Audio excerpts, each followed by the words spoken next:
Dimp Digital Presents Idle Game Chat.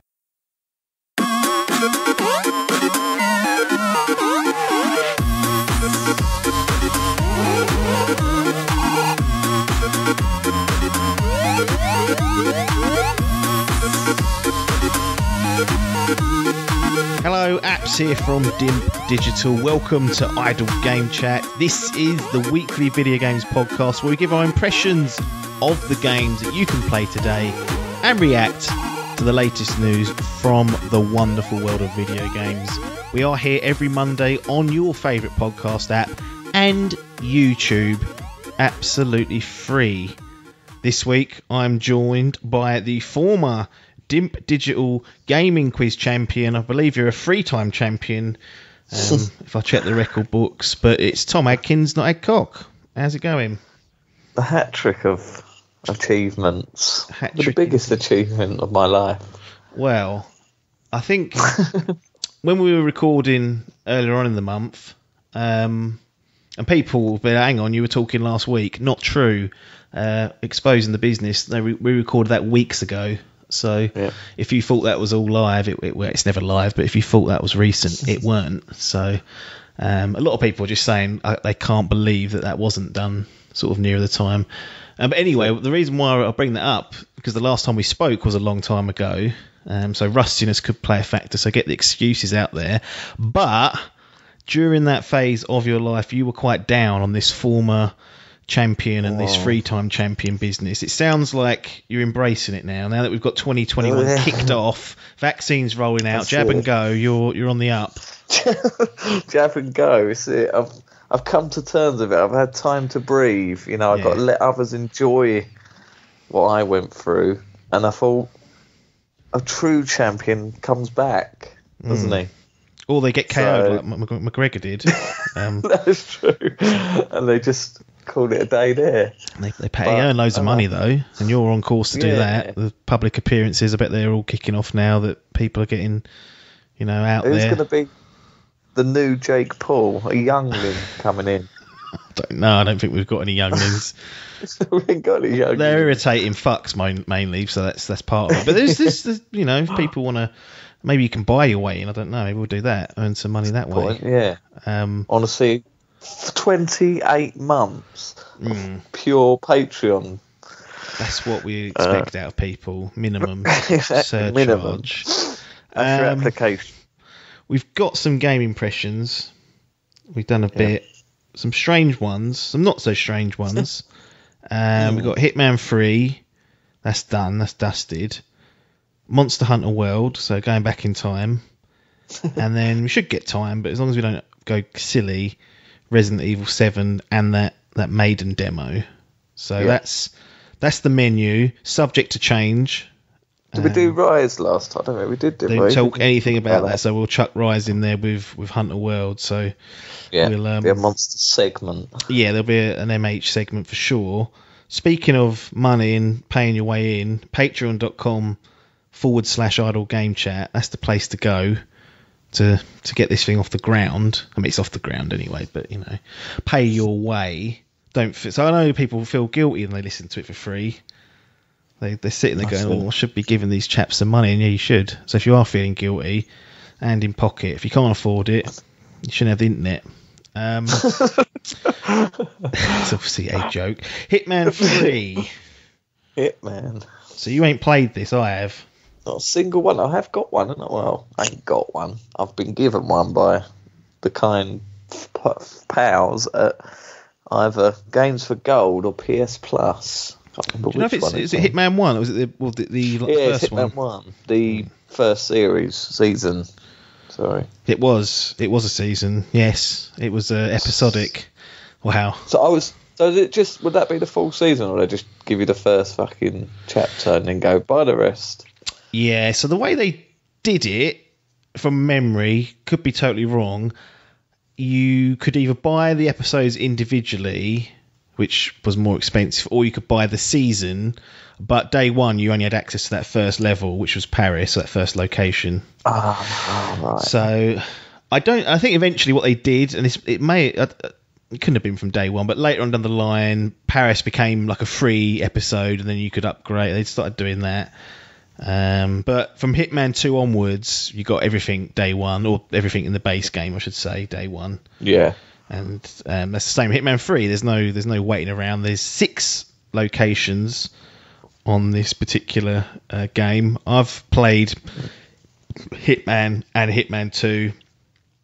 Enjoyed both of them, very much so, actually. But they are designed for these replays. They're designed for fucking about. They're designed for experimenting.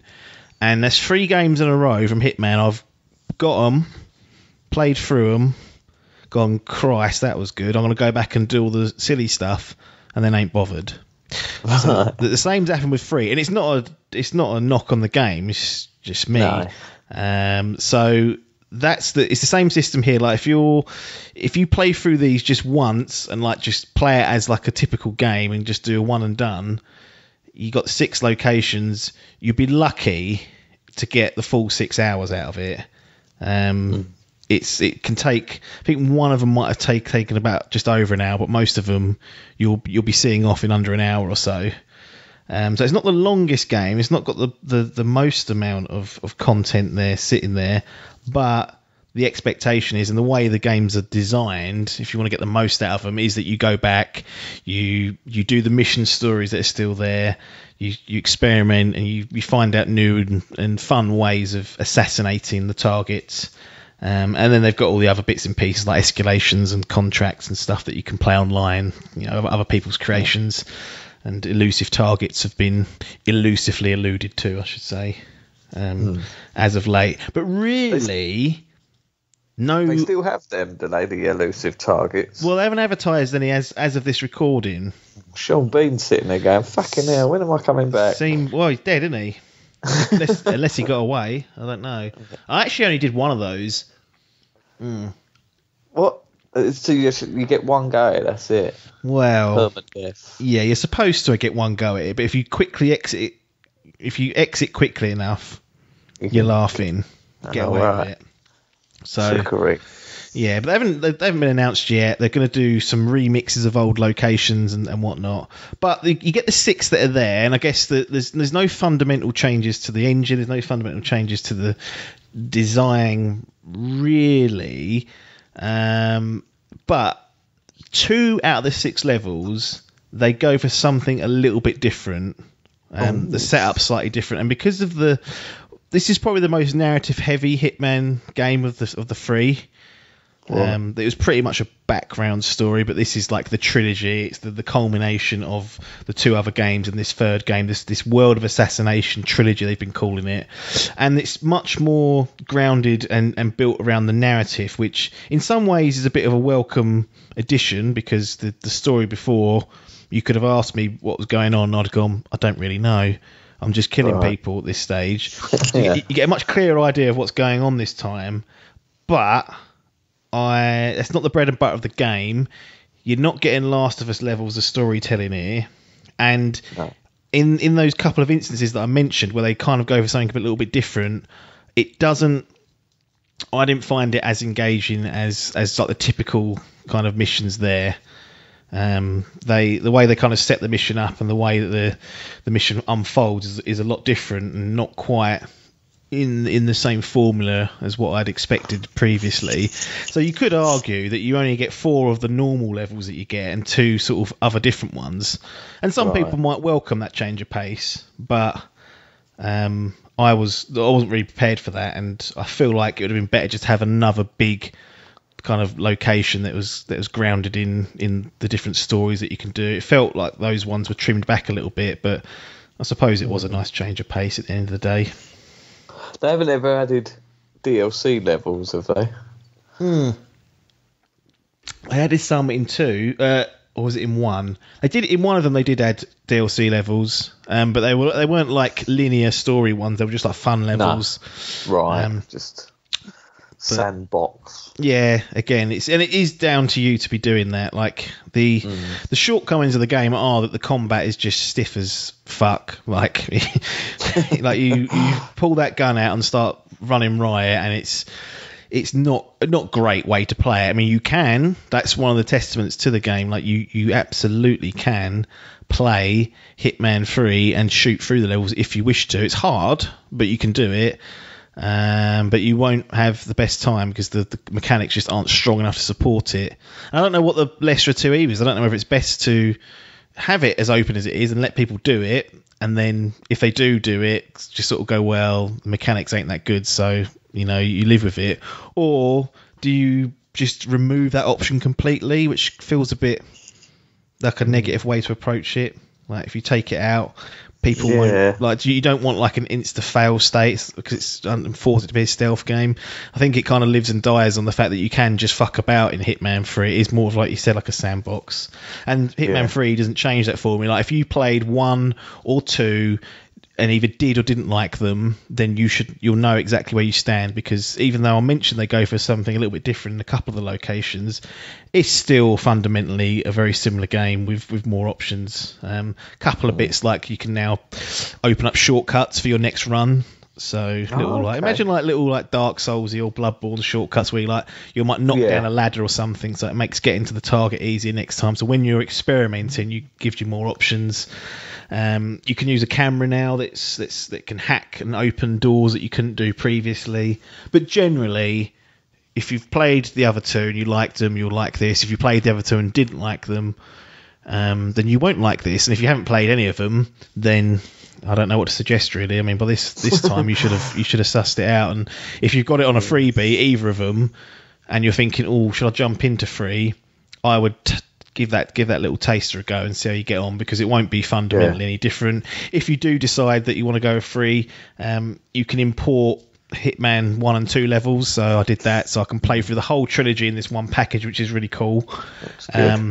And PS5 jobby, so was a nice 60 FPS experience, whereas last gen was running at this sluggish 30, as we call it now. But yeah, that's Agent 47's latest outing. Nice. Were them ray traces around knocking about? I couldn't even fucking tell. I turned that ray tracer on in Spider-Man. Oh yeah. I didn't notice. No, it's minimal. It's just you really have to look for it, I think. A lot of it's to do with the lighting, isn't it? The sort of natural lighting and stuff. But yeah, unless you really do go out there, I should have turned it on and then off, and then saw if I noticed it being off. It's annoying on because it resets, doesn't it? So it goes back to a checkpoint. So I need instant transition. I mean, it's quick still, but it's not instant. No. But what did you play this on? PS5, yeah. So I had, and the only reason really I went for PS5 is because I had 2 and 1 on PS5, and it recognised those purchases, meaning I could just import the levels, or actually you don't even have to import. When you download the game, it's all included in the package, and then it just either unlock or not unlock. It'll recognise whether you've played the other two or had them. Otherwise, it could have been an Xbox game. It wouldn't have made any much difference. There is a little bit of adaptive triggers and whatnot from the PS5 controller. I mentioned that cost me a clean assassination, because I went to just put a bullet in the back of this fuck's head. It was quite a fiddly shot, and I went to pull the trigger. I wasn't expecting the resistance that I got, and it just delayed it by a split second, and I missed, and then all hell broke loose. But it was quite as a reminder that those triggers, you've got to consider them. But other than that, it doesn't seem like there's much difference between PS5 and Series X. If you're playing them, it'll look nice and run pretty well on either of those, and PC obviously taking titles. Well, was the levels of that, was these some of the best looking out of the trilogy? It's tough because they do look nicer. They don't. I don't think they've pushed the technology much further. They haven't put more people in and done that sort of thing. But it does look a bit cleaner. Does look a bit nicer. Obviously runs better.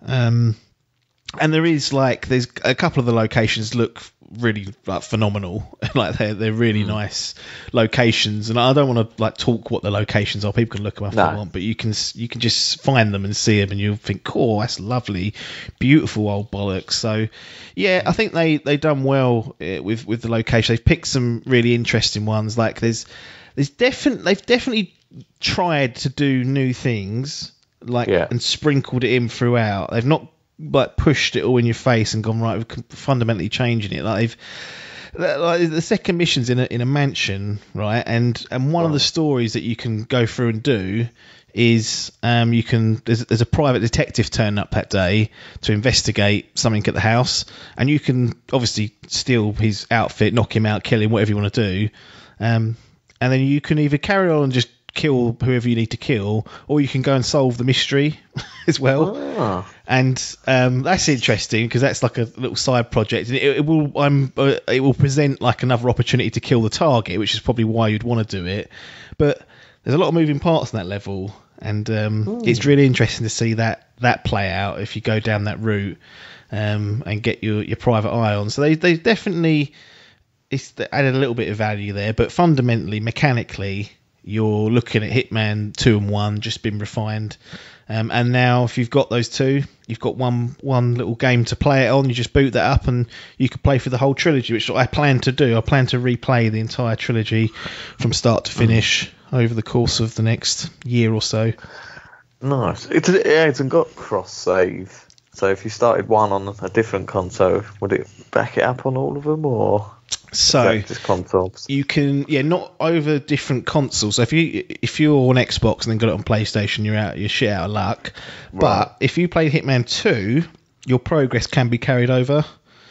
So whatever you played on that game will be carried over. However, if you played Hitman 1, I'm just going to go Hitman 1 on that Hitman 1, that first season. Yeah. Then played Hitman 2, which you could import the Hitman 1 levels into as well. But if you play them separately and they're separate games, it'll only import Hitman 2's progress. So in order to get everything, you had to have played Hitman 1 levels on Hitman 2, if that makes sense, and then you'd get all the progress from Hitman 2 over. So that's what caused me to reset my profile with IO. See. GDPR claim. And I didn't like having only 2 stuff on there. You can choose not to import it. Like, you don't have to import it, but... you just make sure if you are going to import it, don't start Hitman 3 because it will reset your Hitman 3 progress. Cool. So you have to make a decision before you want to kick off and start. But yeah, any other questions before I put thumbs wherever they need to be going? No. So you do think you will be going back and giving it a full shag? Yeah, because I do like Hitman 3 aside, and not saying it's bad, but Hitman, if you just looked at this series, this trilogy as a whole, it's great. Like, it's a really strong trilogy of games. And I love this incarnation of Hitman. I'm kind of glad that they're off to do something else. I mean, maybe we'll talk quickly about 007 after. Oh, yeah. Because they've been doing Hitman for about 20 years. So it'd be nice to see them do something different. Kane and Lynch not up to snuff. So, yeah, I mean, this is as a trilogy has been great. Like, it's been fantastic to kind of have Hitman back after I skipped Absolution because it wasn't really what I wanted out of Hitman games. I loved Hitman 2, Silent Assassin, and Blood Money. I didn't play Contracts, but again, it would have been great. And this is like the next kind of stab at it, and I've enjoyed all 3 of the games, and I haven't even scratched the surface. Like I said, I've been really light touching it and still got enough enjoyment out of it. So those people that want to just keep going back to the levels and experimenting and finding out what all the different stories are that unplay, like, you can have a fantastic time with just Hitman 3, but now you can play the whole trilogy again. Boom. Have they already released a triple pack? That'd be a bundle jobby. No, I've not seen a 1 pack yet. I've seen like DLC access pass, I think they're called, for various different, like Hitman 1 Game of the Year edition and Hitman 2 and all that stuff. But I haven't seen a trilogy pack, which you think would be, you'd better buy all 3 of them again in one go. But confident that'll come later on down the line. And like I said, you just have to launch Hitman 3, and you could then pay and access the games if you want to. Right. I think it's about 15 quid or something like that for one of them. But because I already had it, it's not something I've really paid attention to. No, that sounds good. What is your official grading? 1 thumb and your up. Closing. Well, I told them about the rustiness, so that's, if they put hand in pocket, be more time put into it. So patreon.com/idlegamechat. Broke the flow now. No. 1 thumb up for Hitman 3, and I'd say I'll be close to giving the whole trilogy 2 thumbs up because I have enjoyed it that much, but that's just something for people to delve on. And as a par for the course, Hitman 3, there's really not a great deal to report on. They've made some nice little changes in there, gone for a bit of a different style in a couple of the missions, so you might enjoy that, you might not, but fundamentally you're going to be playing more Hitman. The trilogy comes to an end. You've got a nice narrative rounding out in this particular one. It's probably the best told story, if you can say that, compared to the other two, because they really were light touch to it.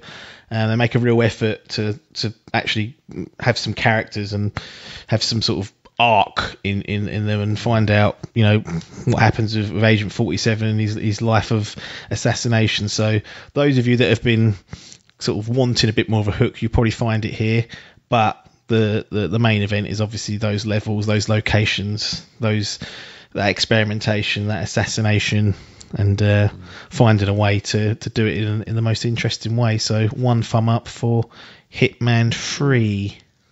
Good start to the year. It was a good start to the year. It's nice to get it early. And then we'd found out that they're going to be doing a 007 game. I think it's called Project 007. I'm concerned, if I'm honest. Yeah.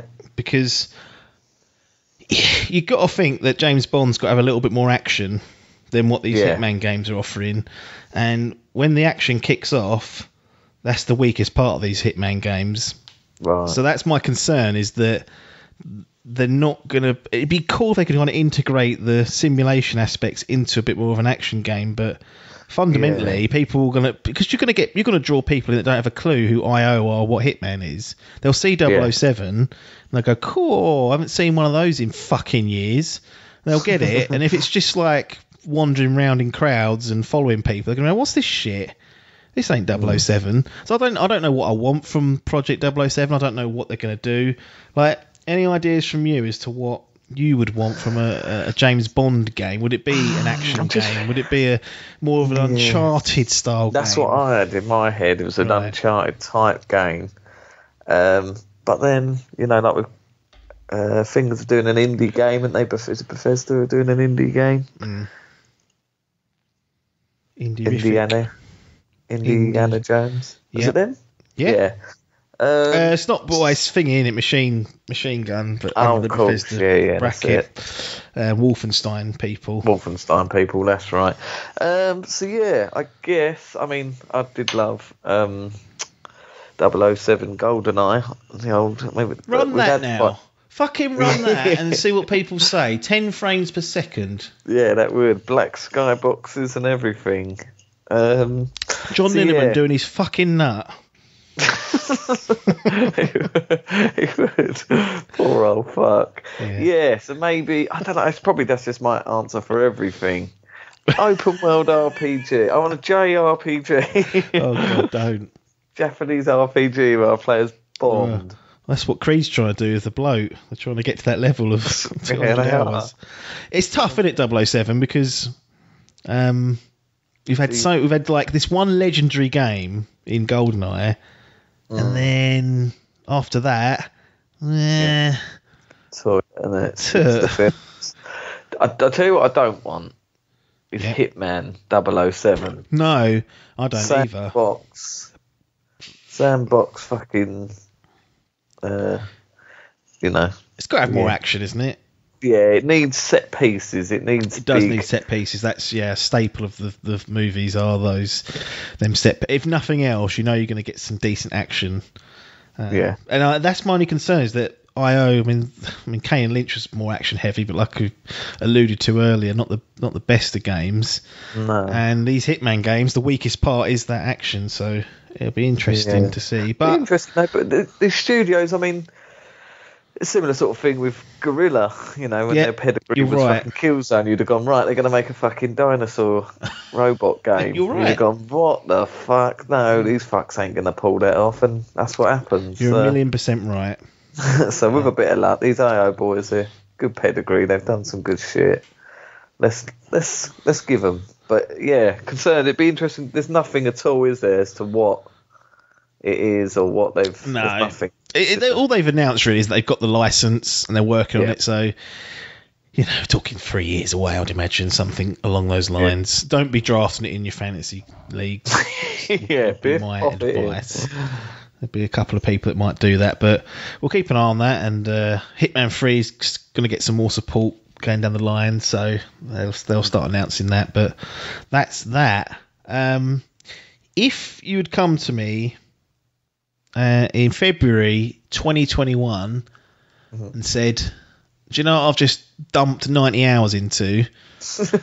One of the last things I would have said or guessed would have been Monster Hunter World. Yeah. Yet, we're sitting here, February 1st, Monday, and there's 90 hours been dumped in on Monster Hunter World from your behalf, and I've checked mine, it's 32 hours, so between us, there's an Assassin's Creed game sitting there. There is. And it's February 2021.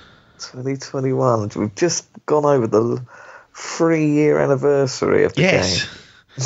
Right, what's happened? 3 years. So you've done this to me. I ain't got nothing to do with this. I just went along for the ride because you know the story. You can.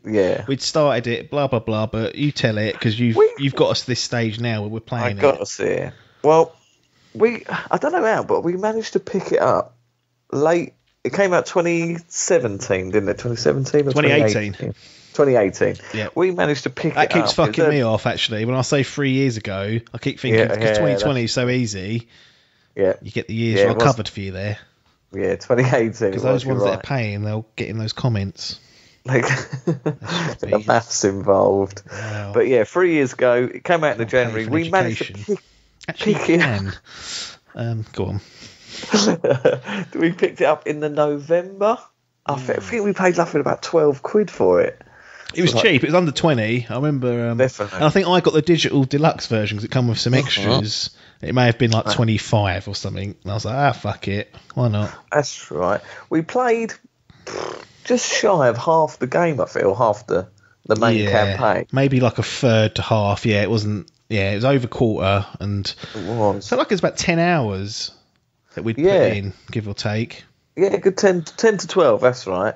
Had a little character set up, went halfway through the story, then sort of shit happens, schedules get a thing, and it gets binned, not binned, but to the back of the pile, and it'll be one of those, we'll come back to this. Yeah. Never did. No. It was talked about, I remember doing a podcast at the end of last year, sort of mentioning it, and sort of said, we must get back to that. Then we got the trailer for Rise, and this is what stemmed. I was like, cool, Monster Hunter, I remember that. I quite like the look of that. It must have been, I mean, the film came out, I didn't watch it, it looks fucking dreadful. No, that's one, I mean, it came out during lockdown, well, pandemic season, so a bit of a, when it arrives on some sort of streaming platform that I've got, I'll probably watch it. Yeah, I'd be interested to see it, because the monsters do actually look pretty good. Yeah, but I haven't even had the art to watch Sonic yet, so I don't know if a Monster Hunter is going to be top of the pile for gaming movies.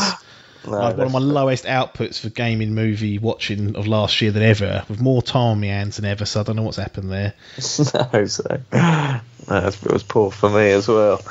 But yes, I think it was Rise that kicked it off. Then all of a sudden, you got it with this. Well, you already had it digital, but it came as part of this PS collection. True. Yeah. I just thought, cool, that's a little thing, and I thought, tell you what, I'm going to dive back in and just have a little go and see where I was and what have I got left, and try and clear this down. So I went back in, and it fucking reset. Like, I don't know what happened. This is cross with me and you started it on the PS4. Yeah. Got a shiny new PS5. Heard that it was running a silky smooth. I think might have been a Digital Foundry. Old John was doing a fucking video, and he said, "Yeah, runs perfectly." That got my attention. Said it runs 60 FPS flawless, and I was like, "That's." And my memory may have been blown. Like, sometimes it doesn't always. It's not correct, your memory. That's newsflash for people out there. But it felt like one of the things that definitely felt like a bit of an issue was it because the gameplay is very deliberate. The 30 FPS cap just compounded your mistakes. Like, it felt a lot slower, and times you'd be like, fucking hell, I can't even get off the fucking floor here, I'm getting mullered.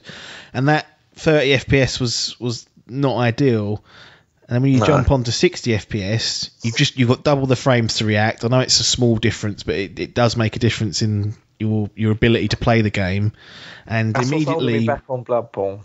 Yeah, I mean, to be honest, that's not even a bad shout, because that's definitely its weakness. So if Monster Hunter World can be uncapped and be running, then all they've got to do is uncap the frame rate. But I'd seen the Digital Foundry video, and in the back of Ronnie's head, he'd earmarked it to go back. He's like, go on. And I went, I doubt it, but all right. And that was it. So I went back, realised 4, and I thought, right, fuck's sake, this is going to have to be a restart jobby. Thinking, how long's it going to take? To find out that they've now got this new sort of... they released the DLC, the big, huge expansion, Iceborne. It's basically a sequel, isn't it? Yeah, it pretty much is, to be honest. It does, yeah. It starts straight after the main campaign, and it's fucking shitload of stuff there. Shitloads there. It's fucking hard as fuck. But we won't get into that just yet. But yeah, what they've done is for newcomers, essentially what we are, really. Yes. It's to get them up to speed with it. You get this sort of tree of armour that can help you sort of get through the main campaign pretty quick, getting you up to speed. Yeah. So I used that. I think you did for the most part as well, didn't you? Yep, I haven't changed it. And yeah, managed to blast through the main campaign. Was that solo or with people, or you firing off that was SOS completely flares? Solo, but I played probably half the missions actually solo, and then got to a point where I was hitting a bit of a wall, right? And had to rely on the SOS system, which when I was playing the main game was pretty flawless, to be honest. I had people coming in every time I requested it. Since then, it's been a bit of a pain, right? But I think that's just due to times a day and playing it and things. But yeah, managed to steam through the story in about 15 to 20 hours. I think so, like 16, 17 hours. Yeah, I was like, cool. I didn't underestimate that. Normally that sort of thing, I would have binned it and gone, right, that's done. Yeah. But this game then just consumed, and it gets its hooks in you, and you're fucked, as you will know right now. I know. It really does. A lot of people saying this kicked off late because of that, because I weren't reminding people I was stuck on a quest. That's it. It's possible. It's interesting because I did pretty much the same. Like when we played it, that we kind of you play it properly. Like you had to go out, you'd hit a wall. That is the thing. You would grind for gear, then you'd be better equipped to take on the monster. Now, what what they do now is if you buy or have Monster Hunter World, they give you a set of armor and a weapon tree that will pretty much, as long as you upgrade it now and again, and you will get the items to upgrade it really easily just by doing the main campaign, you will be able to take on the monsters and get through the main campaign. Now, what you're not doing is you're not really playing the game in its spirit, because it's designed around you hitting these walls, getting new armor, and reacting to whatever challenges in front of you using different elements or different weapon types or ammo types, or an armor that's more resistant to fire, it might be, for example. But so whilst we, for that that campaign, I finished it as well. It took me, I said, 20 hours. That definitely is not how you play the game. We'll get on to another point afterwards as to what that stung us a little bit later on. But I have the feeling that had I not had that there, I would have walked away again. Yeah. Because the learning curve in this title, in this series, is renowned for being steep. Like it is a steep game. There is not a single hand being held. No, there is those fucking fireflies are all you get. That's about as good as you'll get. There is a system on a system on a system. With a system in the background if you want to switch to it. Like there's a lot going on, and not just that, there's what, 14 weapons? Yeah. They all play completely differently. Completely different. So incredible, really. Yeah, it's difficult to find a weapon that you'll enjoy playing with, and then B, a weapon that you're going to be good at, because they're two different things entirely. And what this armor and this gear allowed me to do was not get disheartened, because I knew I had the tools there already, and I knew that I could get through it. And actually, and look, this is just I'm not trying to blow my own horn. I didn't fail one quest, and I fired the SOS flare. I think 4 out of 4 missions or so, and I only got help twice, and the rest of it I soloed. So it gives you more than enough to get there, because the game is punishing, but where this armor really takes the edge off things, like you don't lose anywhere near as much health, especially in the early goings. It gives you a real foothold just to learn the systems. Because I asked you a few questions back and forth, but generally I figured most of it out for myself by just playing it, and that's it kind of demands that for you. So it's not a game just to like go on Game Pass and try for a couple of hours and then see if it's any good, because you won't enjoy it. Like, you really have to want to learn about it, and that seems a silly thing to say, but as we've found, we've had 100 odd hours between us of very enjoyable gameplay and gaming early in 2021 from a 3-year-old game. Yeah, it is incredible, and it's one of these games that, because it doesn't hold your hand, and because it's so many systems, the more sort of knowledge, there's like people that have been playing it for thousands of hours, and they still seem to sort of learn new stuff every day. You know, like there's so much stuff that probably is in the tutorials and stuff, but it's stuff that you brush. There's so many systems going on at once that you don't, it sort of just gets brushed away quite quickly. So you're like, right. And then like the slingshots, for example, I really delved into, because I've had that bow gun, so if they're up in the air I can get them, whereas I guess for you, being a swordsman, like you kind of have to implement the slingshot to get them down out of the air so you can get at them. I'll tell you, I've been, as of lately, I'm an insect lathe man. I'm a fucking... You were playing that when we played it the first time, fucking springing around, diving on top of things. Yeah, I really do find that fun. So yeah, out of those 14, I've probably only tried about 6. There's quite a lot of it that I've not actually delved into, but it's just a game that does grab you by the bullards. It'll either chew you up and spit you out, or it will sucker you in, and you can't. It's just so addictive and so minimalist as well. Once that story is, because that story, it's fine. Like, it's serviceable, gets you to know the system. Best narrative for 2018 blows God of War away. It does. Red Dead. And the pair of them.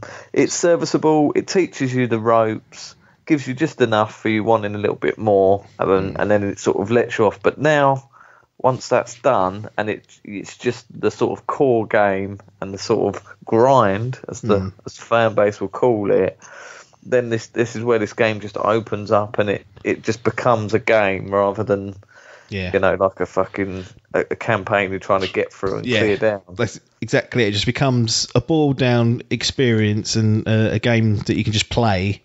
You ain't got to be concerned about any of that other stuff, and it's demanding, certainly, particularly in those early goings. But You get over that hump, and you'll be struggling to pull yourself away from it. And I've got a fear this has got some more legs in it. It's going to take some dislodge. Like I was planning to play the medium this past week. Course, yeah. Xbox Series X, the first exclusive console-wise, new technology, dual view, and I was just like, I want to hunt.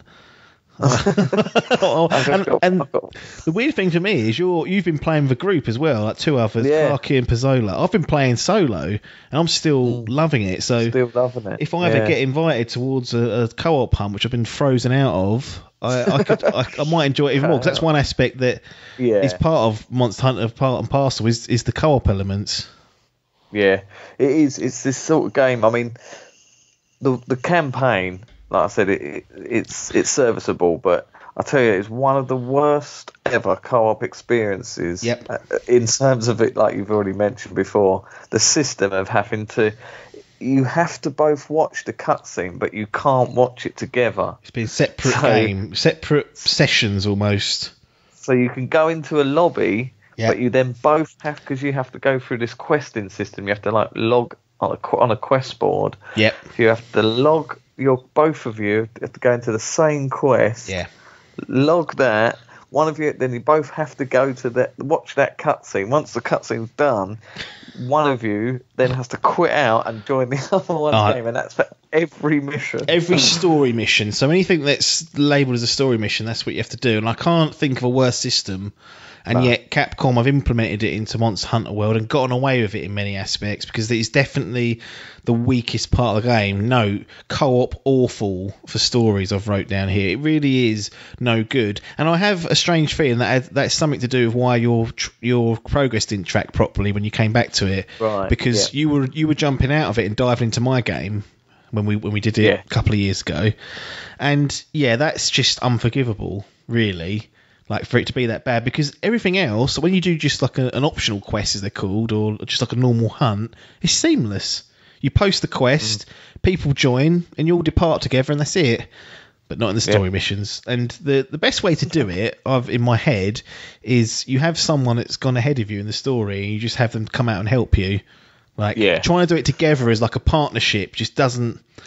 No, it doesn't seem to work. I think that's a weakness personally. You can say it's designed, but you should be able to do this as a co-op experience, because 80% of the game is you going in a squad and taking down these bastards.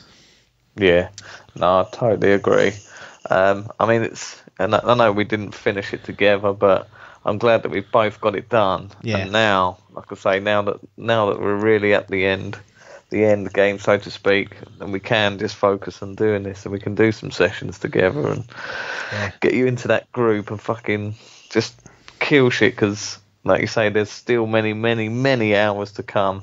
Yes. So one thing I wanted to speak to you about and ask you about is you've played a bit of Iceborne, where you've had to adjust the way you play, because the Guardian and the Defender armor and weapons allow you to get through the base game without really doing the whole grinding for new gear and weapons and whatnot. How have you found going from, okay, I can breakneck this and get through the story, to hitting these walls, going out, coming away with maybe one item to put into one bit of gear, doing it again, and like going through that process, because that's the real kind of churn grind that some people might not fancy, and it's a complete change of how the base game works, because in Iceborne there is no breakneckable items they've given you. You have to play it as they've designed it. Yeah, so it's still the same sort of system, but it's just more time consuming, and like you really do just have to learn about the monster. You can't like you said, you cannot breakneck it whatsoever. No. So like even the first enemy is ironically an ice one. So I think I went into Iceborne without any sort of fire weapons, so I got absolutely fucking mullered, because this is also just an increase in rank. You start off in the world as a low rank, then you go up to a high rank, and there's certain end game like segments that will increase the rank or whatever. But there's always been this rank, the highest end game rank throughout all of the or most of the Monster Hunter games called G rank. Well, Iceborne is that equivalent, but they've changed the name to Master rank. That's it, yes. So, and it's basically, it's not that your health is depleted or anything. It's more that the enemy's health is still the same. I think it's just that their damage is so hard compared to yours. Yeah. That I had enemies sort of one banging me, and I was like, fucking hell. Yeah. I was like, right, this is a real. So I sort of even went into that the first mission, and for about the first 5 missions, you can't SOS flare. So that system I relied on to breakneck, it was like, right, everything you've basically learned thus far, shove that up your ass because you're going through the fucking grinder. Yeah.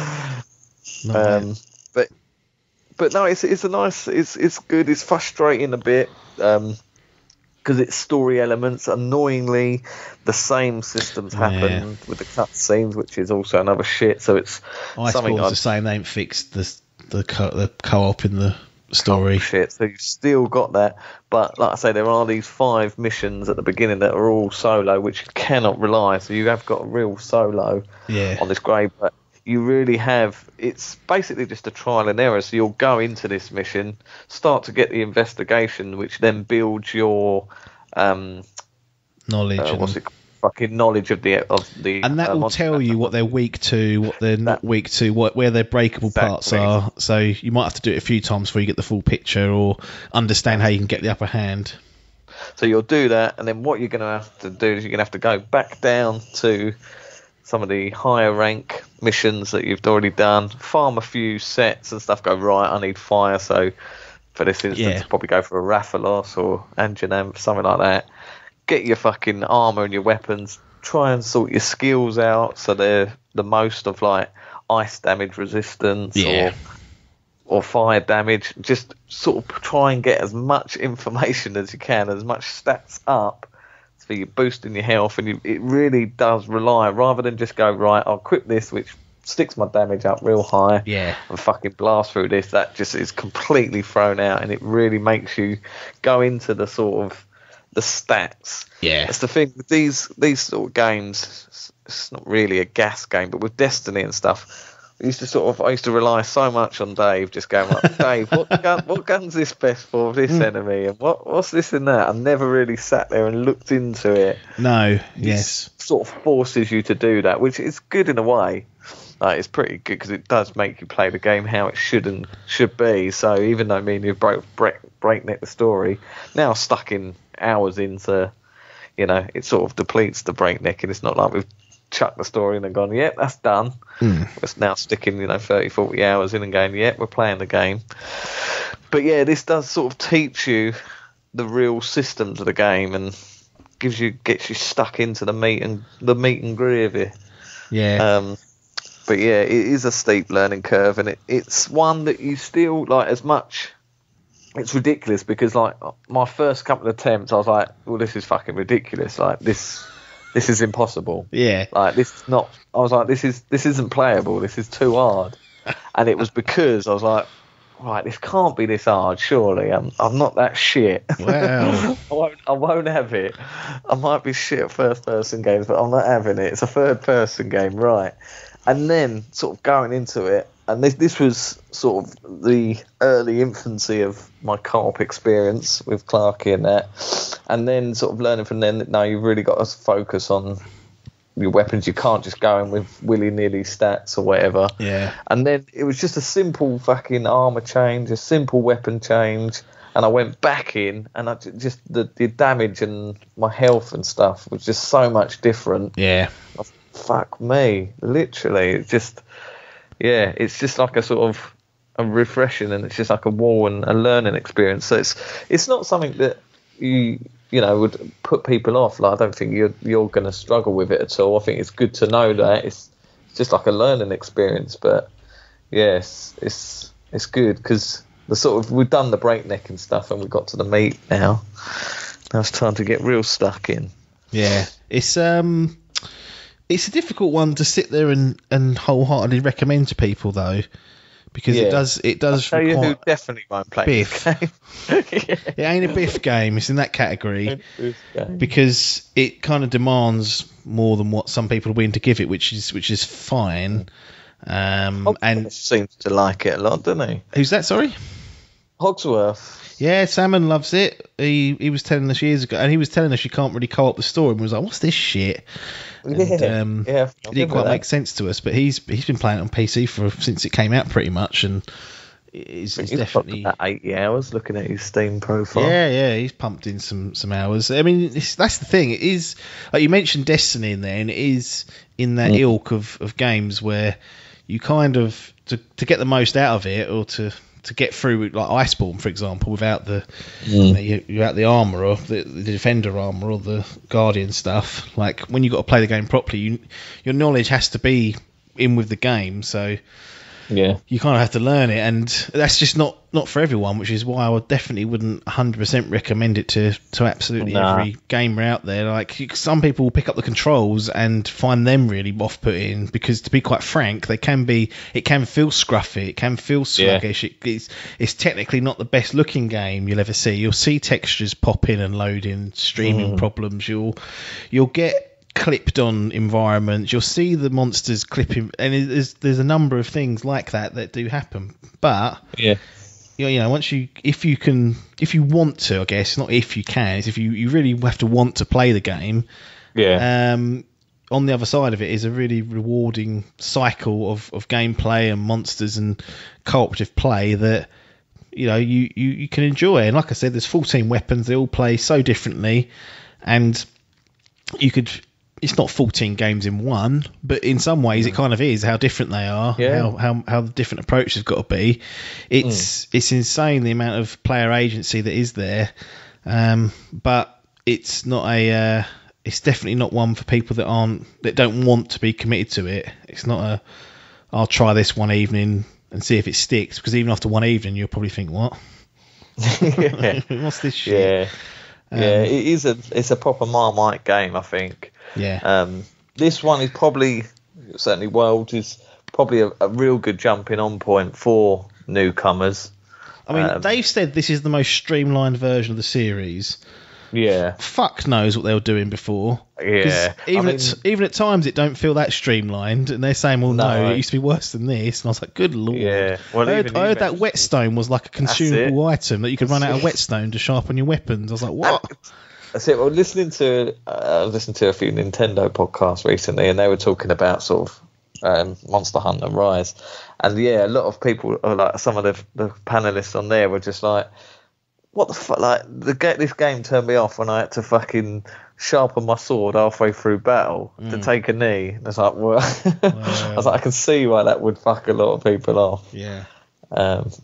But it is a real Marmite game, and it hooks you or chews you up and spits you out, or you get fucking suckered in. And I'm pretty sure me and you are fucking got by the bollards. We'll see. I might go down that Iceborne path and be like, cool, fuck that. Not for me. I ain't doing that. Another cool thing, like there's a lot of crossover for this game, and one in particular I've been playing is the Witcher crossover, where you get to play as Geralt, and I'll tell you what. Yep. This needs a lot of fucking positive vibes from this. No game have I ever played where there's been. Remember there was that fucking what was it? That Ghost Recon Breakpoint, was it, or the one before that? Wildlands? Or was the one before that? What was it? Wasteland. Wildlands, that was it. Wildland. Well, remember you was talking about buying that because that came out with like a Predator. Yes, event. Crossover. Yes, that was it. No game like that. Well, that would have been a timed event, and that would have been gone. You'd never get that again. Monster Hunter, there's been fucking loads of these events. You've had Street Fighter, fucking Horizon, Mega Man, Witcher. We've now gone into this game 3 years later. They're all there.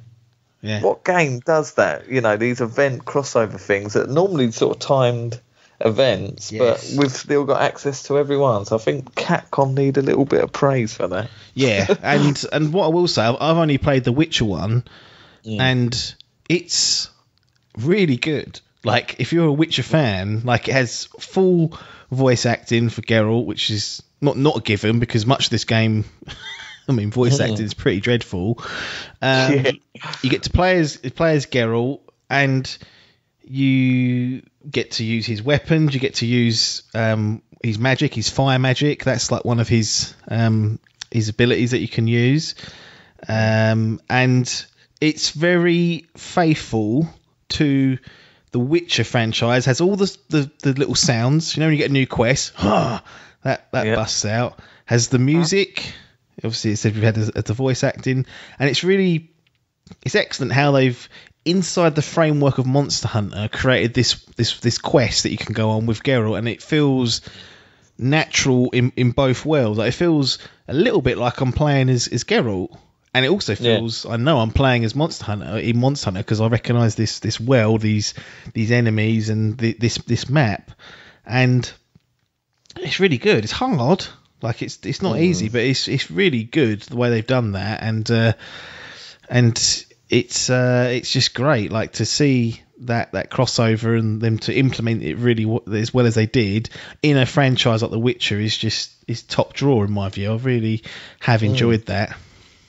No, it's good. No, it's a real good section of the game, and this is just side stuff. Yeah.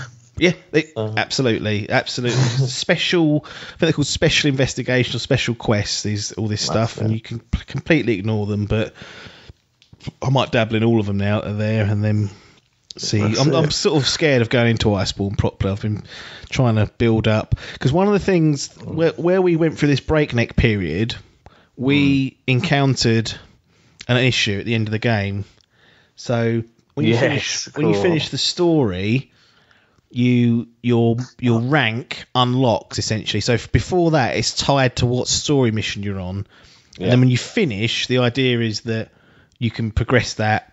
You know, you do like 2 or 3 hunts maybe, and you'll go up a level. Generally, it'll get less and less, I guess, as time goes on.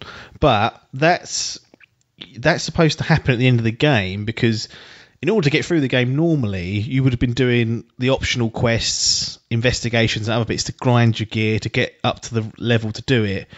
Where the game gave us these items to start with that lets you ignore those, and I think that's what we pretty much both did. I think I did about 3 optional stuff before I got to the end of the game. We were stuck on rank 16. And I'd love to know if this is an actual bug or if this is just Capcom's fucking middle finger to Breakneck. Yeah, because we were stuck on level 16. Mine started about a quarter up to level 16, and I could do the hardest quest that there is out there and complete it, and I would get 5% move. It would move 5% forward. It didn't matter what I did, whether I did the easiest or the hardest. My rank or progress of a rank would only move 5%. And I'll tell you what, this is the make 'em or break 'em challenge. Yeah. That's what I think it is. If you can get to 17, if you can withstand the grind of 17, you are a true monster hunter. Yeah. Because that is soul destroying. It was. But part of me makes it think that it was intentional, because actually what I didn't realise was, in doing these optional quests, you unlock items, special items and upgrades around like the hub world. For you know, the eating and the fertilizing of particular ingredients. So I feel like they kind of done that to make you go back and do the optional stuff, so that your hub world had all the bells and whistles that it needed for you to kind of operate at the end game. But I think I spent about another 5, 6. It was longer than that. It may have even been 8 hours, 9 hours. Trying to get from level 16 to 17. When you get to level 17, you'll do a quest and it'll do half a whole level, not 5%. It's incredible, isn't it? Just watching that bar go up. Yeah, so that's the only thing against trying to breakneck through it, is what I would say to people if they are concerned. We had to really persuade Ronnie and Rodney that this was allowed, because we'd already gone through half the way. Yeah, we technically had done half. You know, we're starting anew. We're gearing ourselves up, so we got a small pass, but the gaming gods did strike us down. They did, yeah. They really stuck a cock up my arse. So I had to sit there and do it. And it was soul destroying. I mean, it wasn't as bad because I was doing the quests and I was unlocking new stuff at the base that I should have done during the main game. But at some point I was like, God damn it. I want these done. Yeah, it's a good feature. If it is, it should be just, you know, spoken about by Capcom to go, yeah, that is a system that we've put in. Yeah. Because, yeah, we want to give you the tools to get through the story, but we also want you to realise what the game is like. Yeah. And this is what it is. So, yes. My understanding is that when you complete these optional quests in the story mode, it harvests the XP you're getting, but doesn't release it because it wants to hold you at your level. Doing it at the back grade. I think when we should have finished, we should have probably shot to around about 20. Well, most people do, don't they? They go to from level 16 to level 20 because all your stored and harvested XP goes into your character then, and then you go to level 20. Because we'd done probably about 12% of what was on offer, we didn't breach 17. So one of the way they controlled it was they were only worth 5% in level 16. So something was not right, but that taught us a lesson. What I'm going to do is hold off any sort of scoring for Monster Hunter until... Well, Iceborne may never get done, but I feel like it's on a good path anyway for at least you to get through it. And we'll come back and revisit when Iceborne's completed by either you or both of us, and that'll be the kind of recommendation time. And we can talk a bit more about Iceborne in particular. Yeah. But I mean, overall, again, not a biff game. So come armed with commitment and come armed with wanting to learn about the systems, because without that you can't play it really. And you know, say presentation wise, and even I can't decide whether the controls are just bad or do you know what I mean? The bit to its charm. Well, looking back at the game, if you just type watching to YouTube. Evolution of Monster Hunter games. There's not a lot they've changed over the years, other than, you know, the simple upgrades. You know, even the running animation is pretty much the same from fucking the PS2 days. So I think it's this sort of Japanese charm that they've tried to keep. So yeah, it's probably a bit of both. You know, here's the thing: if it played like Devil May Cry, it wouldn't be as good. I don't know what it is. This is something about the design of it, and like once you get your head around it, it's really satisfying. Like it does have that mentality of once you learn how the weapons work. It's almost a lot of comparison. Like it's a funny comparison, but people do sort of compare it to like the Dark Souls games. Because it's you sort of stamina management. You're sort of learning the enemies' moves and sort of learning how to counter them, and you have just got these fucking hard enemies that take so much health off. I can see it's a very much easier fucking Bloodborne game or Souls game, but it does have that same sort of element to it. But yeah, when you're getting snarled up and you're roly-polying everywhere trying to get out the bloody way or something, and the lock-on system ain't great. No. So yeah, it's tough, it's a mixture. It's a mixture of control issues. Imagine playing it on a keyboard and mouse. Cool. I'm going to have to ask Salmon whether he played it. He must have played it with a controller, surely. Yeah, I would have thought so. He might not have. We've got Monster Hunter Rise coming. So this is the Switch exclusive for now. Now we don't know if it's going to stay like that, but the leak suggests it will at least come to PC, which kind of makes sense. But 26th of March is pending for, so a couple of months, pretty much 2 months on the nose. I've got a short month in February. You've played the demo. You've experienced a lot of what Monster Hunter and what Iceborne's offering, so you've got a real taste of like the real loop, unlike me who's kind of playing it and hasn't committed to the Iceborne yet and hit those walls. First of all, my biggest concern that I don't know if it needs easing is running from that. I can't believe I'm saying this. Running from that 60 FPS to 30. This is it. The elitism has started already. No, I'm joking. No, I think it's strange because this game really does sort of the definitive edition is 60 FPS. If you play, I don't even think you can on the PS5 now.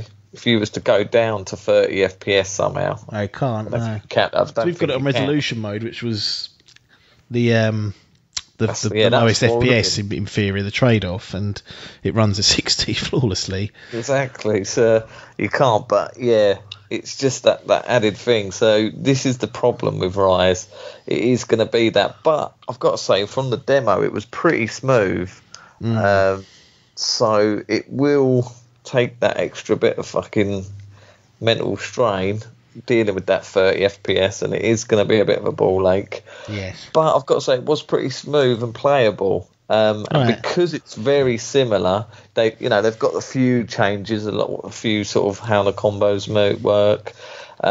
Scout flies are now gone, and you've now got these things called wire bugs, I think they're called, or where you can sort of jump up in the air and launch yourself up into the air with any weapon you like, not just the sort of the insect glaive or whatnot. Yes. You can even ride the monsters now, which is something you've always kind of been able to do.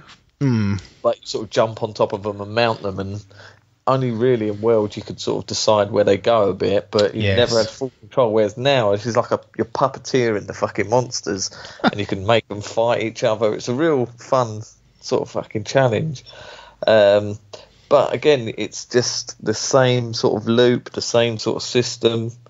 A new world, new characters, and yeah, it's sort of it's a cross. It definitely is like a hybrid. It's a hybrid of World and Generations, the other Switch game, which is an older game that was on the 3DS.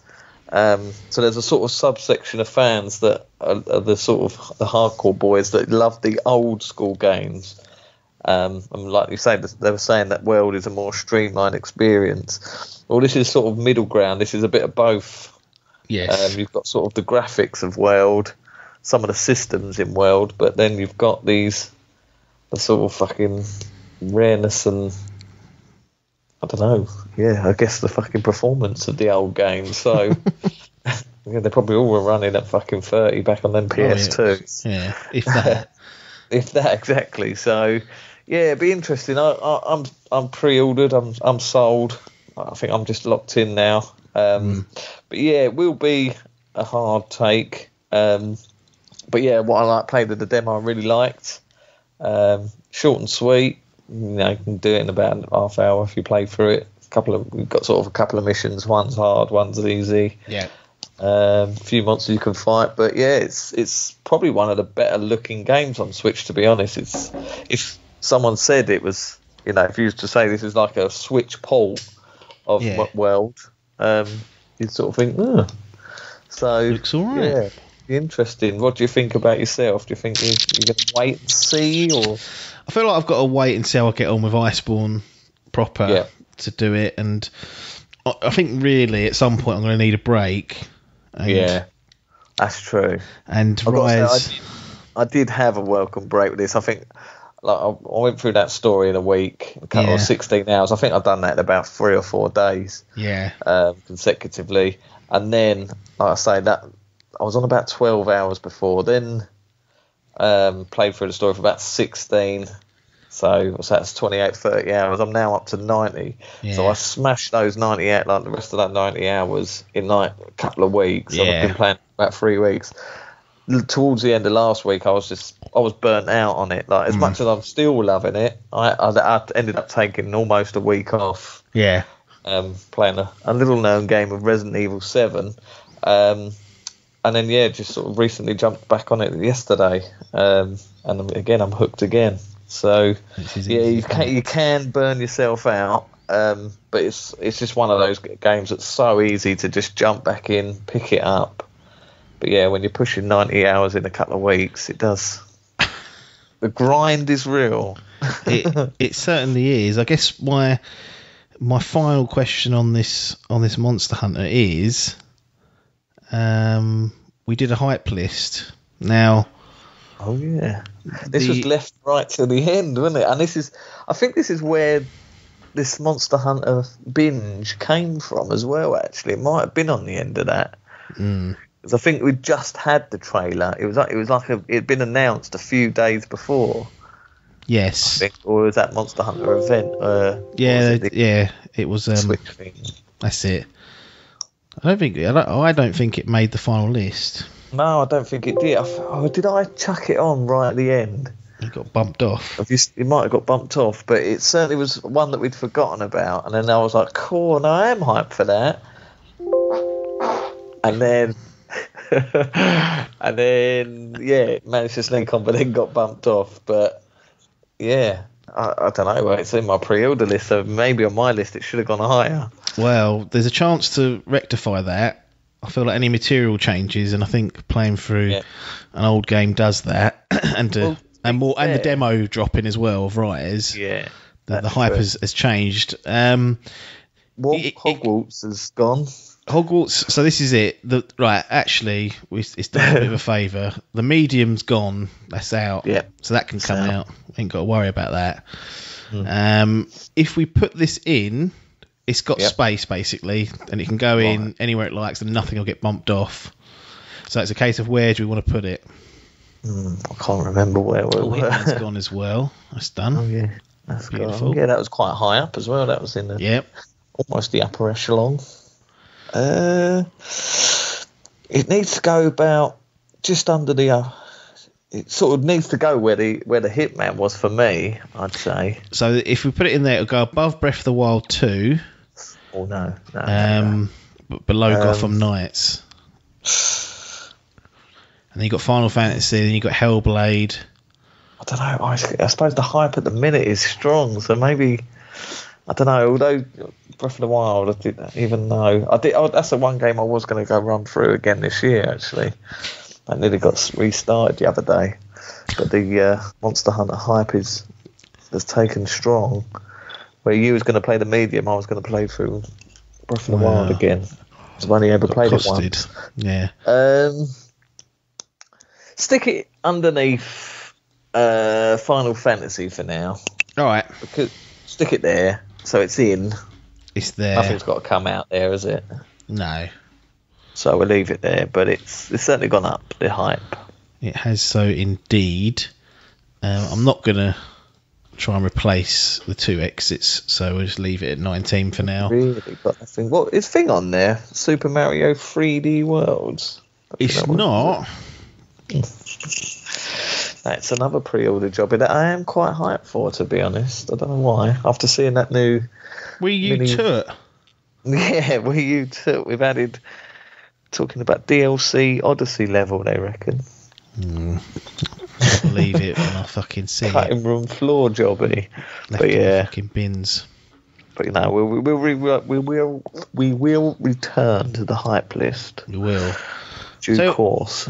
What I'm going to do is shut the episode down, and we'll do Resi. Yeah, well, Resi's already been done, isn't it? We'll do it again. But I'm going to do it right now. I'll tell you what. I had a little phase. I played the demo of the new one. Liked it. I made a big mistake years ago where I was too scared to play Resi 7 because it's the first person. I'm a big baby now. So I watched the whole playthrough on YouTube.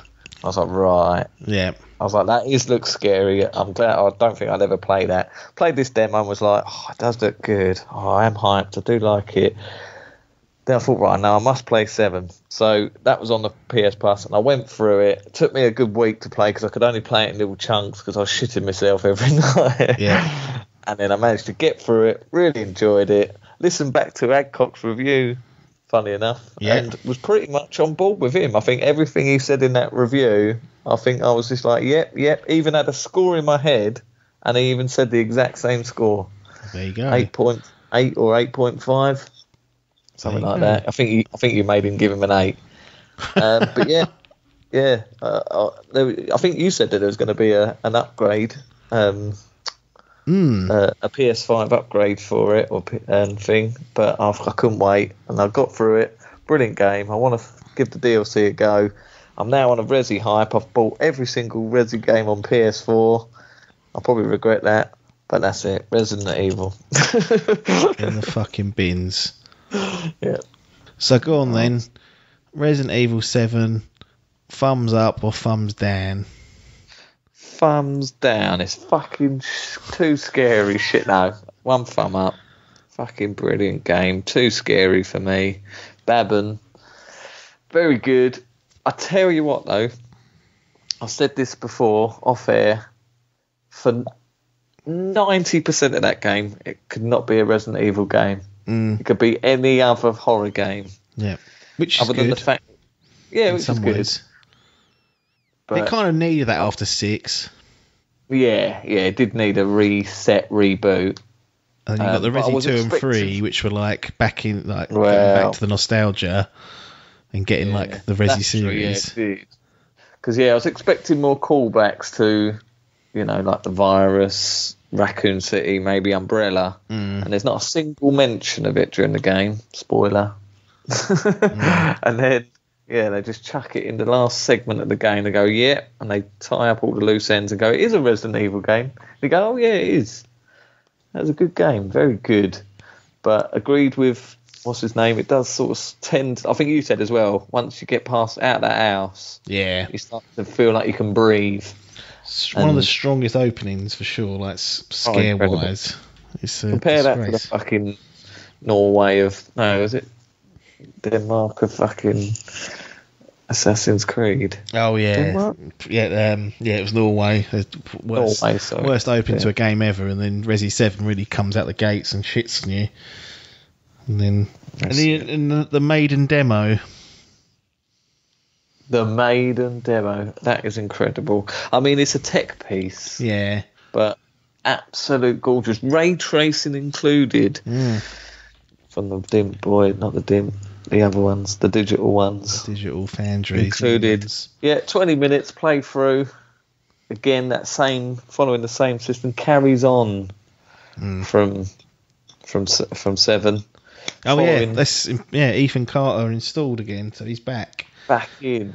Just think, you've been playing all those games where you play as Leon, Chris, Jill, all these like trained, iconic trained like stars members, and then Ethan's just this bloke, just a normal bloke. He's just a fella with a fucking wife that gets stuck in this house. Yeah. And so we're following him for one last ride, maybe into the village. Looks very Resident Evil 4-esque. You've got fucking big tits coming at you, fucking. It's an the obsession internet there. thirsted. I wasn't blown away by that, but what I saw actually. I think I preferred the set of Village. Oh, cool, yeah. I played the main demo and thought it's fine. The audio, if you put headphones on that, bloody hell, the audio design is incredible. Like, it will shit you up.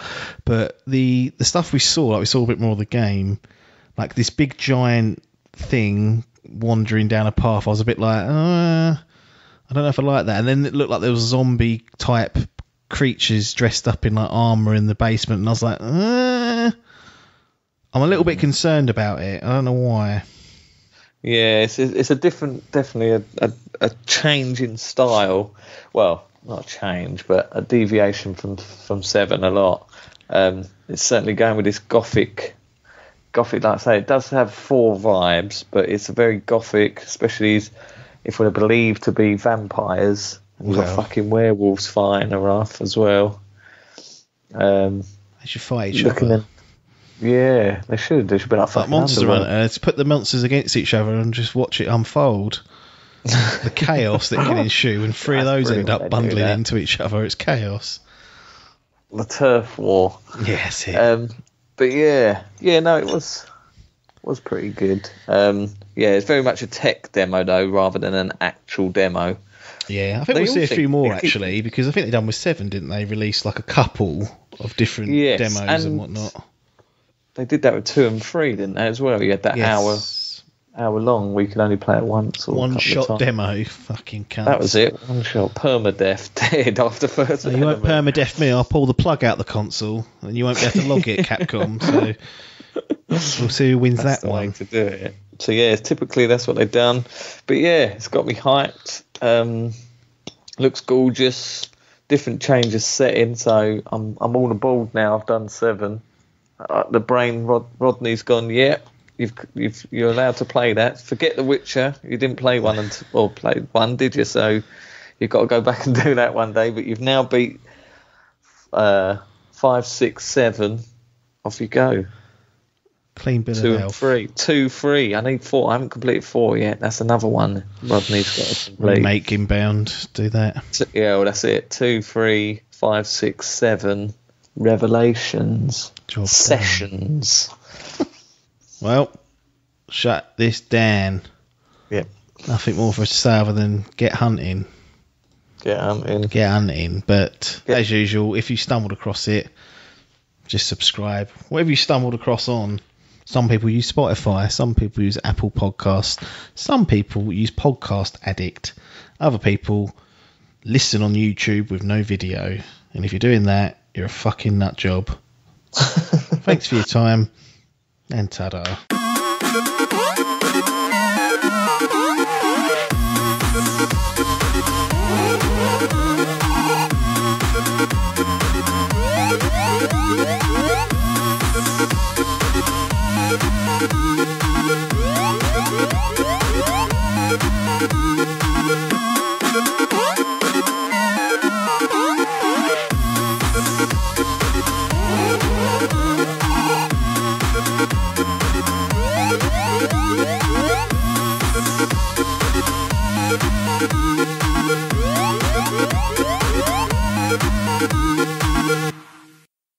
This was a Dimp Digital production.